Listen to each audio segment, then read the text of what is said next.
Let's have a look at these two slides.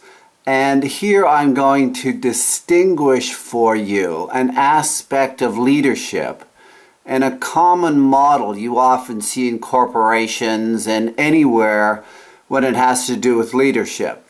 So I'm calling it a world of leaders. And is it possible to have a world filled with leaders? Ultimately, that is the objective of this conversation and the possibility of that.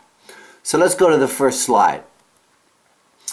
When I was in the military, I was in a group with other soldiers and we reported to an officer. So this model that you're looking at is exactly the same as any corporate model. It's all kind of run the same way, where people report up.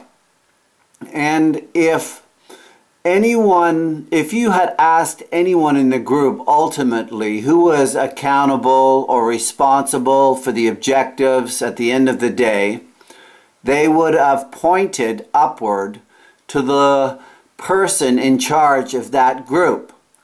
So in this particular model, what we end up having really are followers on the bottom and leaders on the top. And the problem here is that it deflects accountability. So it's always someone else's fault. You know, the perception can often be a victimization. You're not going to be responsible for it. You were told to do that. And this is a typical business model, happens all over the world, and even in the military it happens.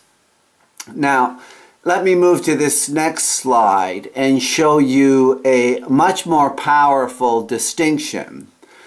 Later on in my career, I had the opportunity to do some work with some special forces on the topic of leadership. And in these groups of people, the philosophy and the thinking was much different. They were trained in a different way. In fact, if you asked anybody who was accountable for the objective or who the leader was, each person in the group would tell you or would say, "I am." So in this model, you've got each individual trained as a leader and someone who was willing to be responsible and accountable for the outcome. Here you have what's called a team of leaders. So it's not follow the leader as we had in the first slide, it's a team of leaders. And my experience of this particular way of working was the effectiveness of these small teams that had the ability to think this way was much more productive and much more effective than follow the leader.